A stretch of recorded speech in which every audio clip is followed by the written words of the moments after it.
you know, there was a guy in it called Turbo. So people used to call me Terry Turbo, which then became Turbo Terry. And that was the nickname. I had many punch-ups at school over that name. And then I just embraced it. And then, you know, throughout I'd say probably from like 18 to 19 to 20, that period of time, there was a really bad recession, similar to what is happening in the world now, where the interest rates were high, people losing their jobs, business was going out of you know, business, and people were just looking for something to do, looking for somewhere to go. And then out of nowhere comes this crazy, you know, rave music, people dancing in films, there's a summer of love, people are taking ecstasy.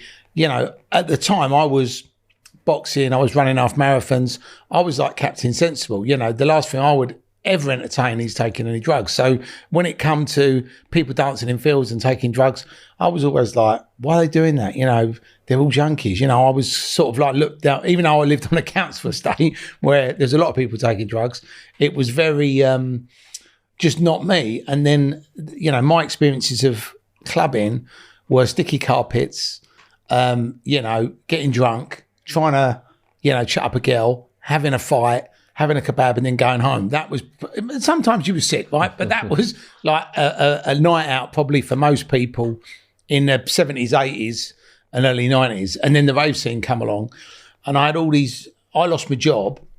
And I remember for about 6 months, everyone kept going about these raves. You got to come to the raves, you got to come to the raves. And I was like, I'm not going to the raves. People take drugs, blah, blah, blah. And one day my mate said, I'm going to Worthing to a club called Stearns. You should come. Oh, it's a fucking rave. I told you I want to go.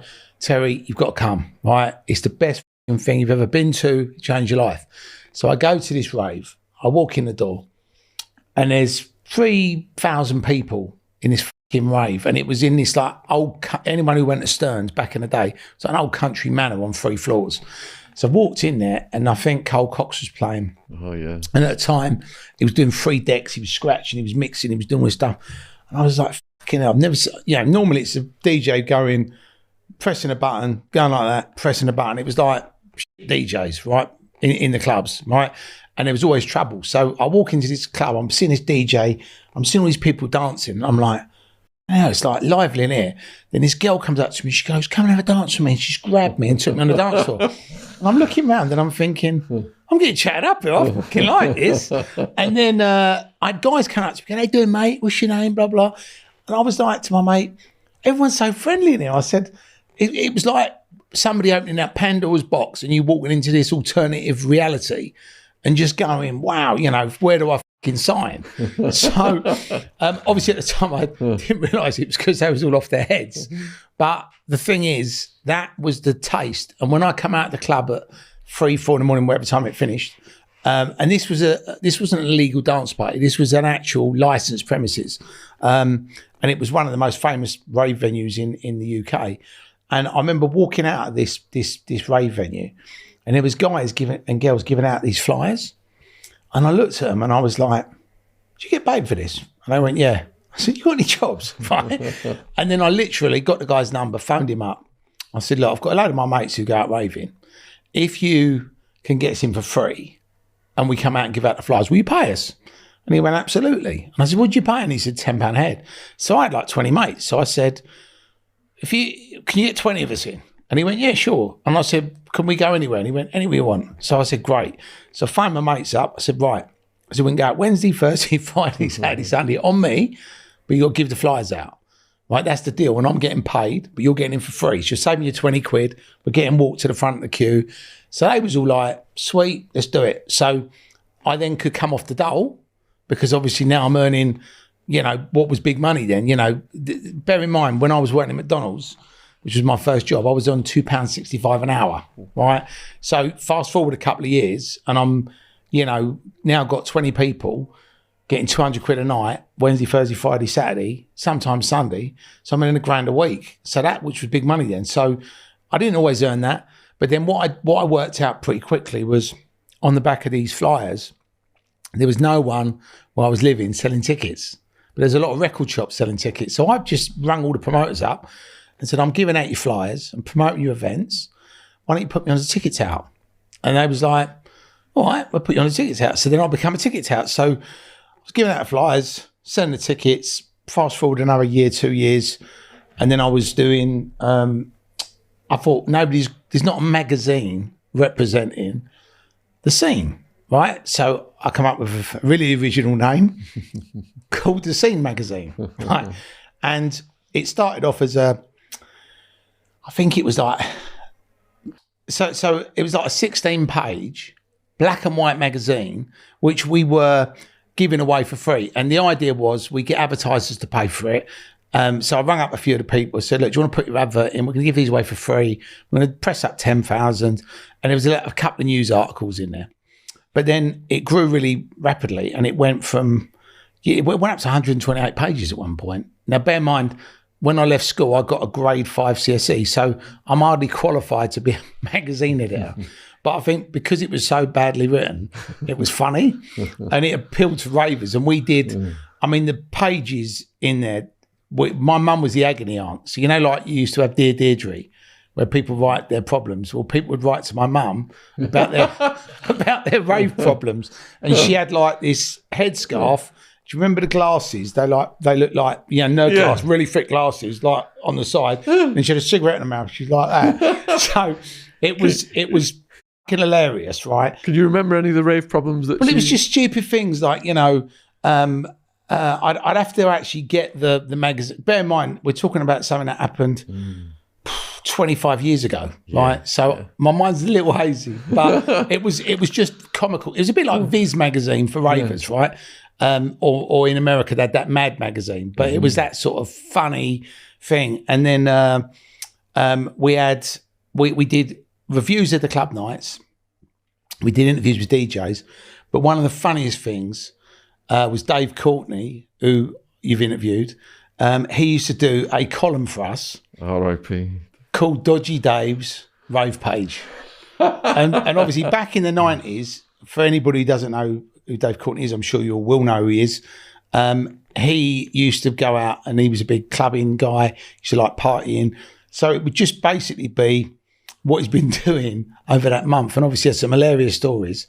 And at one point, I don't know what happened, but he actually went to jail. And I said, oh, Dave, I'm going to have to get somebody else to do the thing while you're in jail. But he went, no, because we're doing Dodgy Dave's page from the inside. So it was like we had Dodgy Dave rave diaries, then we had Dodgy Dave's, jail diaries, which was really good fun. So that was all, part of that. And then one day someone said to me, oh, you're giving out a flyer, you're selling the tickets, you got the magazine, you put a rave on. I was like, yeah, that's a good idea. And there was a song back in the day, which for any ravers would all remember it. And it was called One Nation Under a Groove. And I remember that song because when I first used to go raving in London, there used to be a thing called Breakfast Club. And when we was giving out flyers all night, obviously that was somewhere where it would start at 6 a.m. So you'd be giving out flyers all night, driving around London, going up Milton Keynes. And then you'd end up in this club.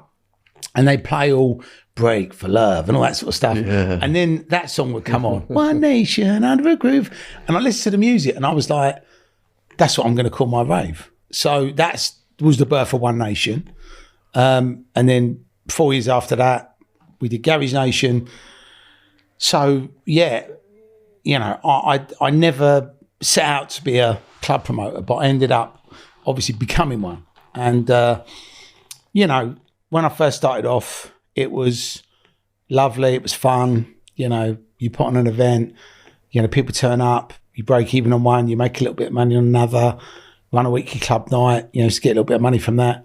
But then I think when I started to get on people's radars before, the rave scene become legitimised, because back in the day when it started, it was people dancing in fields, and it was mainly run by sort of football hooligans and gangsters and, unsavoury characters. And obviously, for them, it's like they were probably doing everything. It was a cash business. It was their security. They were probably selling drugs. They were probably just thinking, this is great. We can just make all. And some of these events, you were getting 30, 35,000 people turn up in a field paying £25. So if you were selling the drink, the drugs and the tickets, I mean, they was probably earning millions. I mean, maybe not, maybe that's an exaggeration, maybe it's 500,000, but it was a lot of money and it was all cash. And obviously they got to a point when the criminal justice bill was passed, they said, we don't want these raves anymore. And a lot of the people that I knew that were putting these raves on, they would put a rave on, make a load of money, and they'd go on a bender for a month or 2 months, and they'd be in hotels, they'd be with girls, they'd be taking drugs, they'd be partying. They'd run out of money, and they go, right, put another rave on now. So when I got into it, I was always sort of like, this is a business, and I was probably naive, because even though I was from a council estate and I boxed, and, I wasn't a tough guy, but I could have a row, right? So I wasn't really that worried about going into London. But then when I started going into London, people said, you started hearing these horror stories where these doormen had turned the promoter over and robbed all the money. You had these firms putting it on promoters, people getting kidnapped, tied up, all sorts of stuff. And someone said to me, look, you're 20 years old, you're a kid from Surrey, and, these people in London are saying, who's this kid from Surrey coming and taking their money? So you need to make sure you get some protection. So I went to Boots, but they didn't have any Durex in my size. But where we lived, I lived in Camberley, and I used to run a club in Aldershot for probably a couple of years called the Rhythm Station. Aldershot's wild. Well, it was the Wild West. And literally, when the guy said to me, I want you to run a rave, because they were the only club in the Thames Valley that had a 6 o'clock licence. So they approached me and they said, you're doing raves. You're a local kid. Do you want to run this for us? Right? We'll put all the money up. You book all the DJs. And then what we'll do is we'll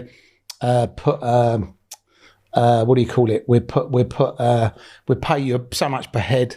And then if we make any money, right, we'll pay you a share of the profit, and you can have free drinks all night and have however many of your mates come in for free. So I said, all right, sweet. And he goes, why don't you pop down Saturday night? Because that's the last night we're doing their normal club night. So I've gone in there.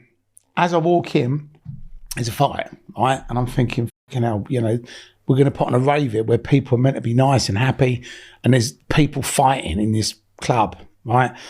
And I saw the doorman deal with it like really quickly, and I went and had a drink at the bar, and it was quite moody in there. And I said to the guy, I said, look, I'm going to have this drink and I'm going to go, but I'll see you next week. And as I'm walking out, this woman has been like thrown through the door, and then this guy has been thrown through the door, and they're both like on their ass on the pavement, right? And then he gets up and starts going, you fucking noise to this woman, like his wife. Right? And then she goes, you fucking, and he turns it back, and as he walks off, she took her fucking heel off, run up to him and just done him in the back of the head. He had this stiletto hanging out of his head, right? And he's standing there going, did you just fucking hit me with your shoe? And they started fighting, like beating each other up. And I'm just like going, fucking hell, I can't, but what am I getting into here, right? And then the next week, obviously, it was a different crowd because it was rave and we had different DJs. But I got talking to the doorman, and I was like, how the f*** do you work here with these like fucking lunatics? And he said, all the shots are a dangerous place because you've got all of the army, the squaddies that come out for a fight, and there's parachute regiments in all the shop, right? So they love fighting. Alex Reid. You had Alex Reid, cage fighters. You had the local criminals. You had the local people for the council estate. It was a melting pot of fucking violence, Aldershot. And, people used to go to Aldershot and from where we were to beat up soldiers, right? Because what happened in Camberley is a lot of the army boys went to Camberley because they thought it was posher than Aldershot. And then what they do is they come into the clubs and they'd like beat up the people from Camberley. So then the people from Camberley used to get in the car and drive to Aldershot to find anybody who looks like a squad and just bash them up. So the people actually went to Aldershot for fucking violence, right? So as I'm talking to these guys, one of them was an ex-SAS guy, right? And I said to him, I said, blah, blah, blah. And I got all their numbers. So you fast forward to when I then start coming into London doing these raves. And back then, the venues were Peckham, Brixton, Stratford, Tottenham. These areas now are quite nice, right? But back then, it was like the hood. I went to the Fridge. Was that Brixton? It was. Yeah, this was like 1990-ish. But you if you go to America and, you look at, LA and you talk about Compton, you talk about the hood, that's what these places were like, right? You walk around there, you are going to get turned over, right? And you imagine you got 3,000 to 5,000 people from all over the country turning up in this area. Some of them are coming on trains, some are parking their cars, they're all wandering around. They don't know where they fucking are. So for the locals, they're like, great, we're going to have an earner here. So I just thought, I need to make sure, that I can get to the venue. And my mum used to work with me in the cash box, my girlfriend. So it was like a family thing because I didn't trust anyone else. So I thought, I got my mum and my girlfriend at the time in the cash box taking the money. I need to make sure I'm protected, they're protected. And also, because you heard all these stories about these doormen letting in people selling drugs, turning the promoters over, letting people in the fire exits and not searching them. And obviously at the time then, guns and knives were regular, even though they're not allowed in England. They were a regular thing. So I said to this guy, this XSS guy, I said to him, listen, I said, I need somebody like you and I need a team of people, right? Because I said, we're going into these places and I know you ain't going to run away and I know that you are used to extreme violence and you enjoy it. So I probably need 3 or 4 guys with you. And then that ended up being 10, right? So I was right, and I had a dog handler as well. So we had a special forces dog handler with 2 Dobermans that were tack dogs, right? So it started off with 4 and then it grew to 10. And, people would say, why have you got these guys? And I just say, I keep hearing these stories. And obviously we did have problems with people. When we did have problems, it got sorted out pretty quickly. Indeed. The book had me gripped like crazy with your handling of these problems. And one of the stories I would love to hear in detail is when the Manchester gang came down. Oh, yeah. I mean, what happened was, we went up to Milton Keynes, and Milton Keynes is not a particularly bad place, but we put on a Garage Nation event, and at the time there was issues. This was the late 90s, and there was people getting shot dead. There was drive-by shootings. There was quite a few bad things happening in the UK garage scene. And also the jungle drum and bass scene, it was sort of like, and I think the Manchester at the time was obviously called Gunchester. And there was a lot of gun crime in Manchester, probably worse than anywhere else in England.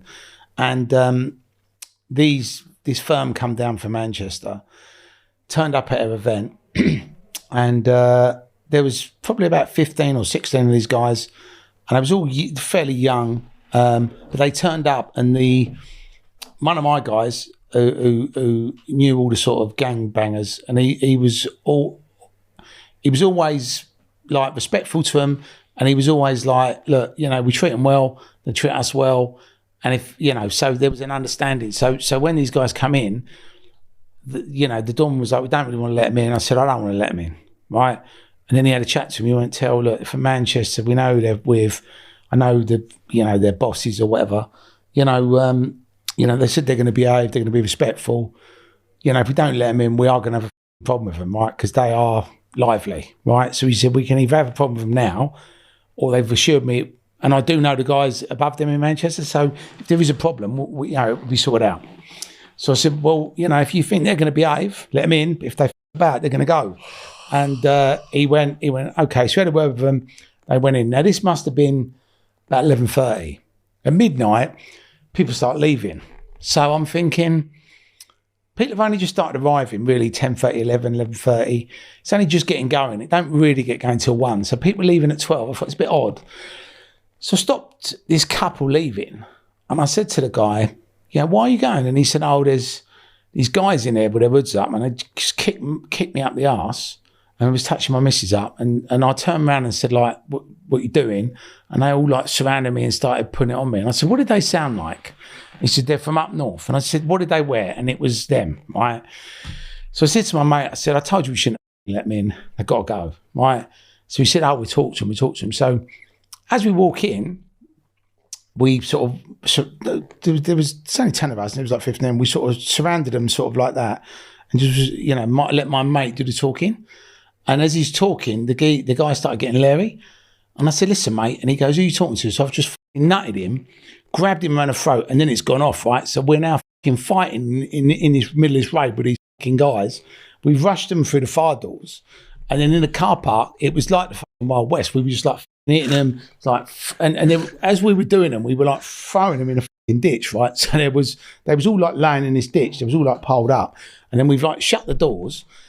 And I've got in and I've going, for fuck's sake. And I said, make sure you ring your mate and tell him about these because of what they've done. So I then walk in, and I always used to have a spotter in the car park because I was always worried that somebody was going to come up and try and shoot somebody. And because my mum and my girlfriend was there, I was always worried because they're sat in the cash box and somebody at a rave, there was an altercation outside and somebody did let a gun off and the woman did get shot in the cash box. So I was always paranoid that could be my mum or my girlfriend or me, right? So everyone we all had bulletproof vests, and I always had the spotter outside. So we get a call on the radio saying, those guys? Yes. Well, they're putting balaclavas on and they're loading up machine guns in the car park. So I was like, okay, lock the doors, ring the police, right? Because, we haven't got any machine guns to have a fucking gunfight with them, right? So the police were there within a minute. So, when you do these events at that time, they was obviously aware, and they obviously have intel that people are going to be there that may cause trouble. And within a minute, there was armed response. And it was like a load of soldiers with helmets, MP5 machine guns, literally just it's like 12:30, right, on a Saturday night. And they're all standing outside and people still turn up. And you see people turn up going like, the security is a bit hotty. It was like the army had descended. And the police inspector come in and he said, look, you need to go, right? And I said, well, I can't really leave my rave. And he said, well, if you don't, these people are going to kill you, right?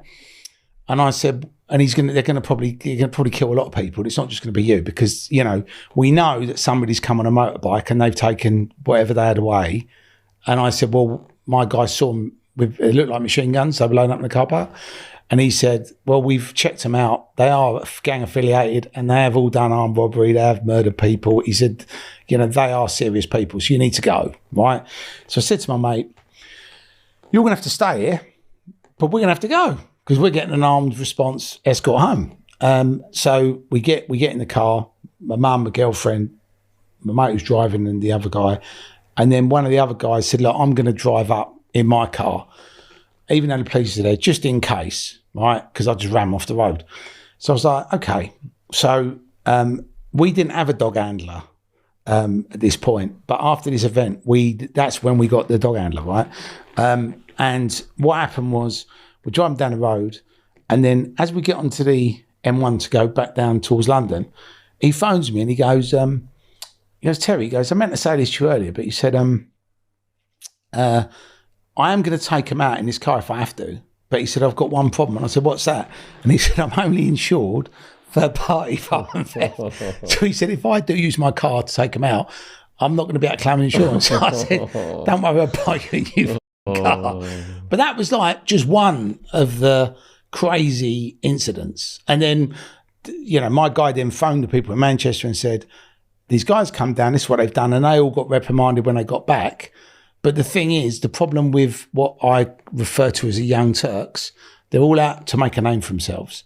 And, they didn't know, look, if you turn up somewhere and you're from a gang and someone says to you, I know someone's home Manchester, they go, yeah, all right, yeah, we'll be respectful. But they probably think you're just saying that, right? You don't really know them.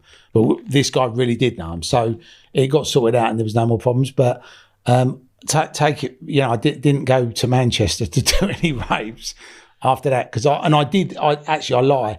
I did go to Manchester because somebody did an event at the GMEX and 15,000 people, and they wanted to do a Gary's Nation event.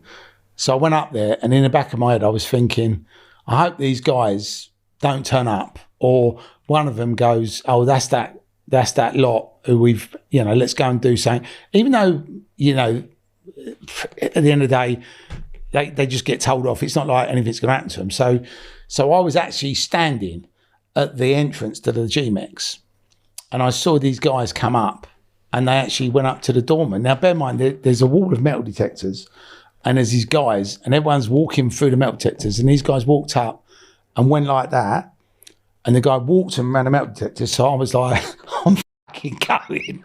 Do you know what I mean? Straight away, I'm not standing around here, because even if it isn't for me, if I know somebody's wandering around that venue with whatever they've got in their jacket that they don't want to be walking through a metal detector for, and the security have just let them walk through, anything could happen. And, there's so many shootings, or there was a lot of shootings in the club scenes, which innocent people happen to be standing in the wrong place, and somebody's let a gun off and the bullet's hit there, gone there, and it's hit them in the head and killed them.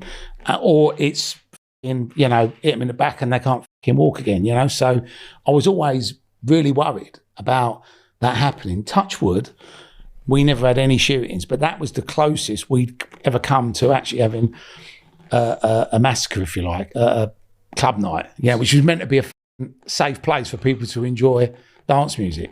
You mentioned there was a cashier who got shot. Yeah. What was the backstory there? Well, there was a club in East London called the Stratford Rex, and we've had this a couple of times, and I don't know what night was on, but the week before our event, there was an issue where somebody come out of the club and they had a row with the doorman, and the guy said, "I'm going to come back and shoot you," and the guy went, "Yeah, mate, all right, well, I'm here, go and get your gun and come and shoot me." And then the guy come back and just went back, shot the doorman, shot the ceiling, went into the cash box and hit the girl. I mean, she lived, thank God, and the doorman lived.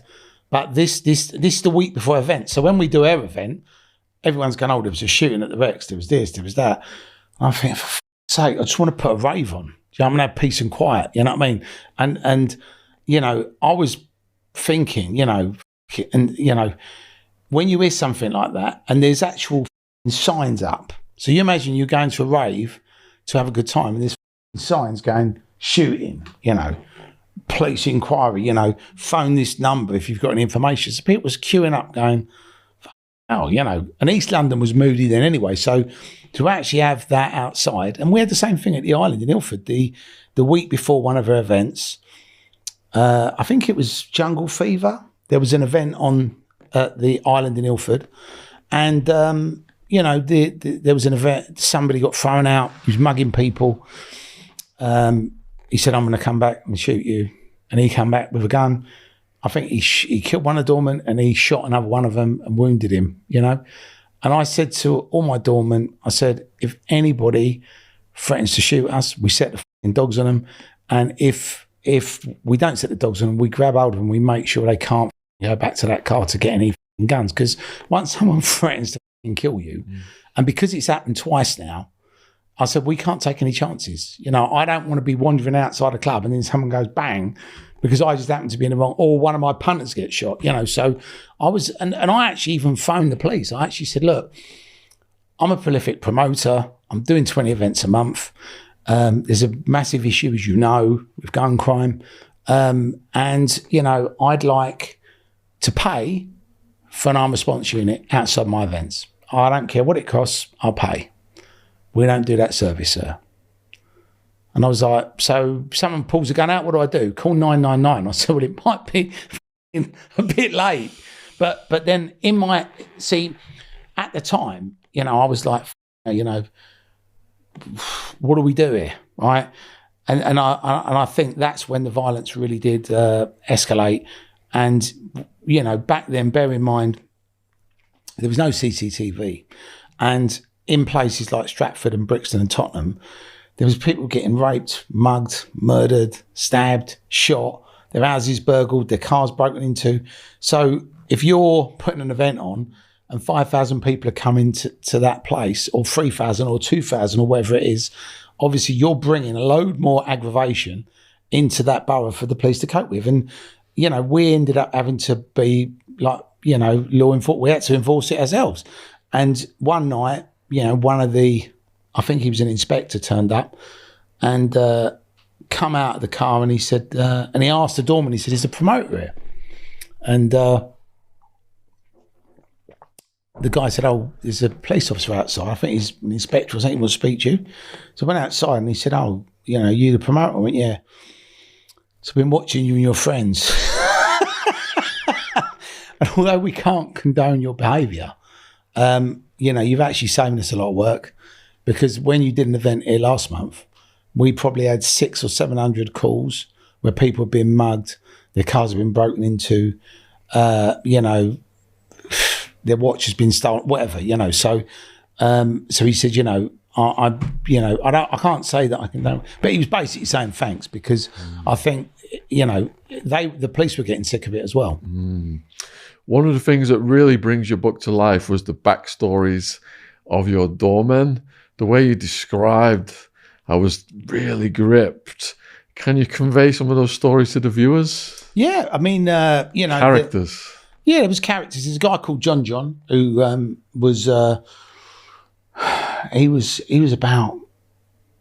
He sounds about a little bit like your nutty mate. Wildman, yeah. I need to say Wild Bill then, but Wildman, yeah. He was a big guy, and he used to bodyguard and look after a guy called Wilf Pine, who I don't know if you know Wilf, but he was a crazed link to the mafia. He was allegedly the only made Englishman in the mafia. He's dead now, but at the time, he used to look after him. And he said to me, "Look, have him. He's a good guy." And it was actually quite funny, because when we did the Rex, there was a company called Mean Fiddler that owned it. And they were an Irish organisation. And him and his mate were standing in the car park with balaclavas on, because it was freezing cold. And the guy come in from the club and he went, "You need to go with those guys, take the balaclavas off, blah, blah, blah." I said, "Well, you can tell them." Do you know what I mean? I'm not going to tell them. But obviously that didn't go down very well. But John was good fun. And Alex was his sort of partner, and he was a world kickboxing champion. So he was pretty good. There's another guy called Gary Gooner. He used to do a lot of the reggae events in Stonebridge. And back then, before the rave scene started, that was where there was a lot of shootings and a lot of violence. So to work as a doorman in those areas at that time, he was highly respected throughout London. Everyone knew who he was. He used to have a newspaper, and he used to have a scaffold pole in the newspaper with concrete in the middle. So